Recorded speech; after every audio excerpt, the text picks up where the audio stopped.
Online classes में आप सभी लोगों का स्वागत है। तो जैसा कि स्टूडेंट्स आप लोगों को मालूम है कि हम लोगों की जो सीरीज चल रही है इस समय वो इंस्ट्रक्शंस को लेकर के चल रही है 8085 माइक्रो प्रोसेसर के। तो आप लोगों का जो सिलेबस है कंप्यूटर साइंस ब्रांच के स्टूडेंट्स का, तो यूनिट सेकंड में आप लोग देखेंगे कि वहाँ पर arithmetic instruction, logical instruction, branching instruction, machine control instruction, तो वो वहाँ पे सारी स्पेसिफाइड है। तो उन्हीं को ही हम 1 बाय 1 करके डिस्कस कर रहे हैं कि आपकी जो इंस्ट्रक्शंस है वो किस तरीके से काम करते हैं या किस तरीके से ऑपरेशन को अपना परफॉर्म करती है। ठीक है, तो इसी सीरीज को आगे बढ़ाते हुए आज का जो टॉपिक रहेगा स्टूडेंट्स वो है आपका ब्रांच इंस्ट्रक्शंस जो है आपकी 8085 माइक्रो प्रोसेसर में। तो जितनी भी आपकी ब्रांच इंस्ट्रक्शंस हैं 8085 माइक्रो प्रोसेसर की, तो उसको आज हम डिस्कस करेंगे। तो यहाँ पे देखिए स्टूडेंट, आपका जो ब्रांच इंस्ट्रक्शन है बेसिकली वो 3 कैटेगरी में होता है, आपका जंप इंस्ट्रक्शन, कॉल इंस्ट्रक्शन और आपकी रीस्टार्ट। अब आपकी ये जो जंप इंस्ट्रक्शन है JMP से डिनोट करते हैं, लेकिन इसका फुल फॉर्म जो है वो क्या होता है, जंप करना होता है। ठीक है, तो जब भी आपके एग्जीक्यूशन को या कंट्रोल को किसी पर्टिकुलर एड्रेस पे हमें क्या कराना होता है, जंप कराना होता है, तो हमारी जंप इंस्ट्रक्शन के साथ में वो जिस भी एड्रेस पे हमें उसको क्या कराना है, जंप कराना है, तो वो एड्रेस जो है वो स्पेसिफाइड होता है in the place of operand. बात यहाँ तक समझ में आई। अब ये जो जंप इंस्ट्रक्शन है स्टूडेंट वो 2 पार्ट की होती है, एक तो अनकंडीशनल जंप और एक होती है आपकी कंडीशनल जंप। ठीक है, बहुत ही इंपॉर्टेंट टॉपिक है। आप जब प्रोग्रामिंग करेंगे तो वहाँ पर इसका यूज़ होगा आपका कि किस तरीके से हम लोग क्या करते हैं कि कोई भी हमारा कोई कंट्रोल है, कोई एग्जीक्यूशन है या किसी जो भी हमारा डेटा आया है उसको हमें किसी पर्टिकुलर लोकेशन पे अगर जंप कराना है तो वहाँ पर इन इंस्ट्रक्शन का यूज़ आपका होगा। ठीक है, तो चलिए 1 बाय 1 करके देखते हैं कि अनकंडीशनल जंप कौन सी होती है और कंडीशनल जंप आपकी कौन सी होती है। ठीक है, तो यहाँ पे मैंने एग्जाम्पल लिखा हुआ है। पहला हम देखेंगे अनकंडीशनल जंप का, तो आपका JMP इंस्ट्रक्शन रहेगी और आपका क्या रहेगा, 16 बिट का एड्रेस रहेगा।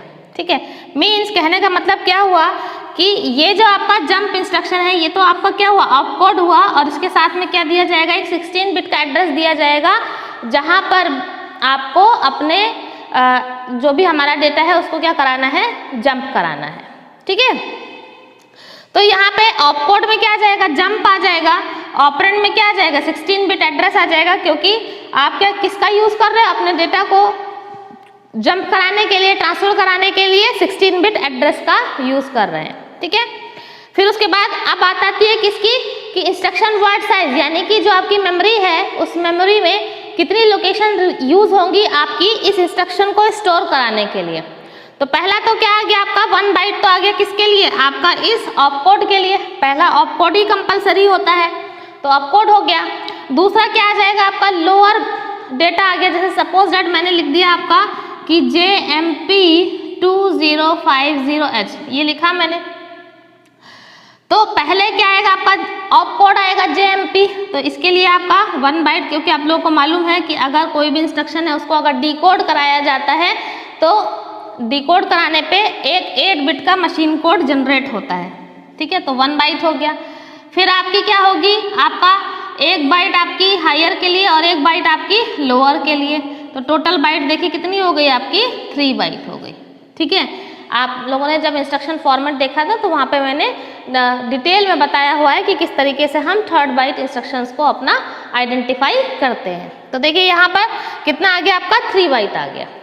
अब इस 3 बाइट को एग्जीक्यूट कराने के लिए कितनी मशीन्स की रिक्वायरमेंट होगी या कौन सी मशीन की रिक्वायरमेंट होगी, तो यहाँ पे चेकआउट कर लेते हैं। तो देखिए एक तो हो गई फेच, तो किसके लिए हो गई, ऑपकोड के लिए। अब तक आप लोगों को मालूम चल गया होगा कि ऑपकोड के लिए कौन सी मशीन साइकिल होती है, फेच साइकिल।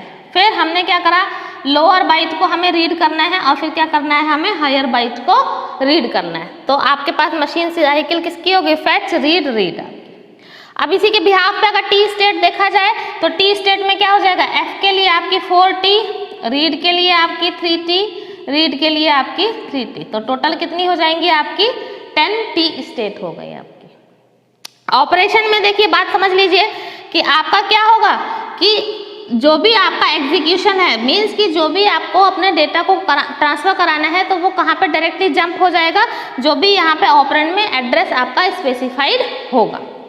ठीक है, अब बात कर लेते हैं आपकी कंडीशनल जंप की। तो कंडीशनल जंप जो है वो बेसिकली जो हमारे स्टेटस फ्लैग रजिस्टर्स थे उनकी वैल्यू पर डिपेंड करती है और उन्हीं के बेस पे हम लोग अपनी कंडीशनल जंप को डिस्क्राइब करते हैं। कैसे करेंगे?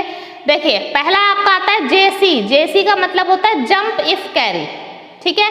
तो अगर आपका कैरी फ्लैग सेट होगा, क्या लिखा है ना आपने, जंप इफ कैरी, जब आपका कैरी फ्लैग सेट होगा उस समय जो भी आपकी एग्जीक्यूशन वाली वैल्यू है वो कहाँ पे जंप कर जाएगी, आपकी इस 16 बिट के एड्रेस पे जंप कर जाएगी। इसी तरीके से जेएनसी, जेएनसी का मतलब होता है कि आपका जंप इफ नॉट जीरो, यानी कि आपका कैरी फ्लैग की वैल्यू रीसेट है, उस केस में आपका 16 बिट के एड्रेस पे आपका एग्जीक्यूशन जंप कर जाएगा। फिर आता है जेजेड, यानी कि जंप इफ जीरो, यानी कि आपका जो जीरो फ्लैग है वो क्या है, सेट है उस समय।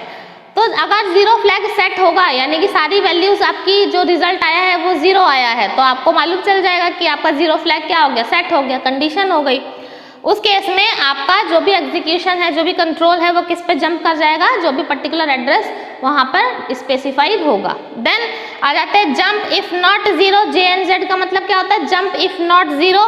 तो अगर आपकी ये जो जीरो फ्लैग है इसकी वैल्यू जो है वो क्या होगी, आपकी जीरो होगी, यानी कि जीरो फ्लैग आपका क्या होगा, रीसेट होगा। उस केस में आपका जो भी एग्जीक्यूशन है, जो भी कंट्रोल है, वो किस पे जंप कर जाएगा, जो भी पर्टिकुलर एड्रेस आपको स्पेसिफाइड होगा इस इंस्ट्रक्शन के साथ में, वहाँ पे वो जंप कर जाएगा। देन देख लेते हैं जेपी।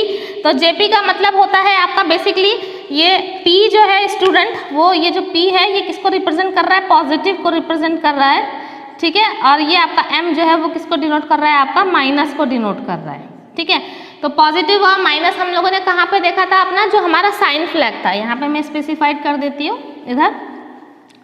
तो साइन फ्लैग के केस में अगर आपका क्या आती है वैल्यू, मीन्स कि अगर हमारा साइन फ्लैग क्या होता है, सेट होता है, और ये साइन फ्लैग सेट होगा या रीसेट होगा वो किसके थ्रू पता चलता था, मुझे D7 बिट के थ्रू पता चलता था।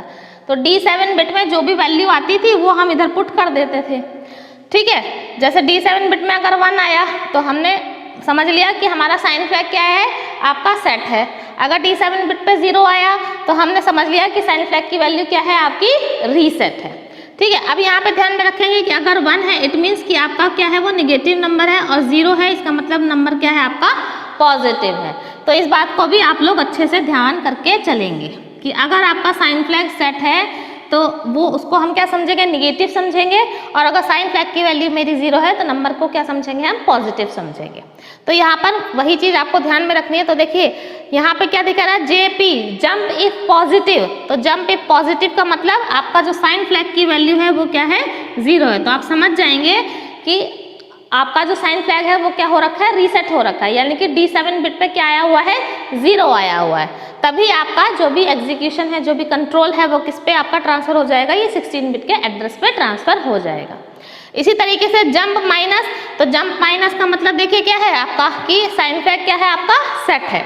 तब इस केस में एस की वैल्यू क्या हो जाएगी, आपके पास 1 हो जाएगी, यानी कि साइन फ्लैग की वैल्यू क्या हो गई, आपके पास सेट हो गए।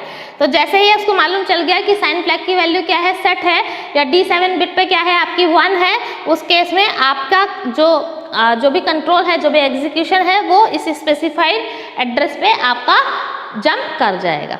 इसके बाद देखिए जेपीई। जेपीई का मतलब होता है आपका कि जंप इफ इवन। क्या होता है, जंप इफ इवन। और जेपीओ का मतलब होता है आपका जंप इफ ऑड, ठीक है। तो इवन और ऑड का केस हमने कहाँ पे देखा था, अपना पैरिटी फ्लैग में देखा था। किसमें देखा था, पैरिटी फ्लैग में। तो अगर नंबर ऑफ वंस आपके क्या होते हैं, इवन होते हैं, उस समय पैरिटी फ्लैग क्या होता है, आपका सेट होता है। और अगर नंबर ऑफ वंस हमारे ऑड होते हैं, उस केस में पैरिटी फ्लैग क्या होता है, 0 होता है। ये चीज हम लोग पढ़ चुके हैं जब हम लोगों ने स्टेटस फ्लैग रजिस्टर अपना देखा था।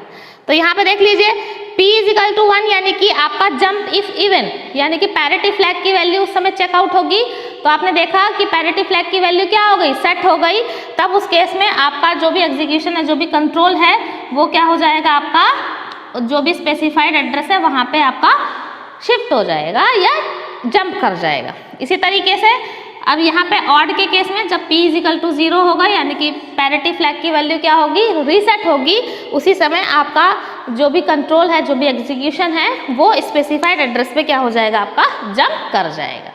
ठीक है, तो इस तरीके से ये जो आपकी इंस्ट्रक्शंस थी वो सारी की सारी क्या थी, आपकी कंडीशनल जंप थी, किसी कंडीशन पे डिपेंड कर रही थी। और किसकी कंडीशन पे डिपेंड कर रही थी, जो कि हमारे फ्लैग रजिस्टर हैं या स्टेटस फ्लैग रजिस्टर हैं हमारे। ठीक है, अब इसमें एक चीज और ध्यान में रखेंगे, अगर आपसे पूछा जाता है कि इसका इंस्ट्रक्शन वर्ड साइज बताइए या मशीन साइकिल बताइए, मीन्स कि बेसिकली कहने का मतलब क्या है कि ये जो टेबल हम लोग फुलफिल करते हैं वो।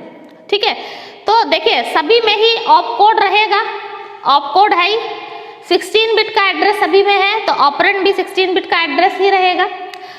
अगर इंस्ट्रक्शन वर्ड साइज की बात की जाए कि कितनी मेमोरी लोकेशन रिक्वायर्ड होगी इन इंस्ट्रक्शन को स्टोर कराने के लिए, तो ऑब्वियसली आपका 1 बाइट आपका ऑप कोड के लिए और 1 बाइट लोअर के लिए और 1 बाइट आपका हायर के लिए, तो टोटल कितना हो गया आपका 3 बाइट का। जब 3 बाइट का फॉर्मेट आपको बताया गया था तो उसमें मैंने बताया था कि अगर आपके ऑपरेंड में 16 बिट का एड्रेस गिवन है, इट मीन्स कि वो इंस्ट्रक्शन कितनी बाइट में जाएगी, 3 बाइट के फॉर्मेट में जाएगी आपकी। ठीक है, अब बात कर लेते हैं मशीन साइकिल की। तो यहाँ पे दो चीजें ध्यान में रखनी है, मशीन साइकिल के केस में बहुत इंपॉर्टेंट है, तो ध्यान से सुन लीजिए। मशीन साइकिल के केस में कि अगर आपका कंडीशन जो है वो सेटिस्फाई होता है, कंडीशन जो है वो क्या है, अगर आपकी सेटिस्फाइड है, कंडीशन क्या है आपकी सेटिस्फाइड है। कंडीशन सेटिस्फाइड का मतलब कि आपने बोल दिया कि कैरी फ्लैग सेट है आपका या पैरिटी फ्लैग सेट है, तो हमारी कंडीशन सेटिस्फाई हो रही है, हमारा जंप जो है वो पर्टिकुलर लोकेशन पे हो रहा है। उस केस में आपका जो मशीन साइकिल रहेगा वो ऑपकोड फैच रहेगा, फिर आपकी लोअर बाइट को रीड करेगा और फिर क्या करेगा, आपकी हायर बाइट को रीड करेगा, यानी कि फैच रीड होगा आपका। ठीक है, और टोटल टी स्टेट कितनी होंगी आपकी 10 टी होंगी। कैसे, 4 आपकी फैच के लिए, 3 आपकी रीड के लिए, 3 आपकी हायर बाइट को रीड कराने के लिए। लेकिन अगर आपकी कंडीशन सेटिस्फाई नहीं है, यानी कि जो फ्लैग की वैल्यू है वो क्या है आपकी रीसेट है। ठीक है, सेटिस्फाइड का मतलब सेटिस्फाइड, अनसेटिस्फाइड। सेटिस्फाइड का मतलब आपका जो है फ्लैग वो क्या होगा, सेट होगा, और अनसेटिस्फाई मतलब कि आपका जो फ्लैग है वो क्या होगा, रीसेट होगा।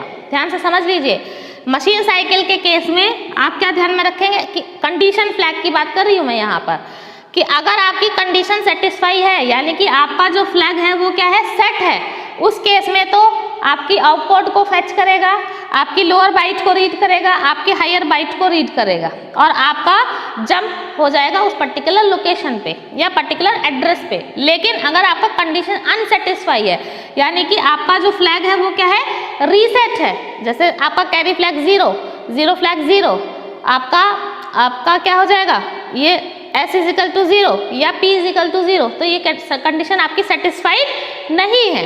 तब उस केस में आपका केवल क्या होगा, ऑपकोड फैच होगा, और आपकी जैसे ही लोअर बाइट रीड हुई तो उसको मालूम चल जाएगा कि आपकी कंडीशन जो है वो सेटिस्फाई नहीं हुई है, तो वो यहीं पे इसको क्या कर देगा, स्टॉप कर देगा। इट मीन्स कि टोटल टी स्टेट कितनी लगेंगी इस केस में, फैच के लिए 4 और रीड के लिए आपकी लोअर बाइट को रीड करने के लिए 3T, यानी कि टोटल कितनी हो गई 7T। तो इस बात का आप लोग ध्यान में रखेंगे कि अगर कंडीशन सेटिस्फाई होती है तो फैच रीड का आपकी मशीन साइकिल बनेगी और टोटल टी स्टेट 10T रहेंगी। और कंडीशन अगर अनसेटिस्फाइड है तो आपका फैच होगा, लोअर बाइट आपका रीड होगा, और टोटल टी स्टेट कितनी रहेंगी आपकी 7T रहेंगी।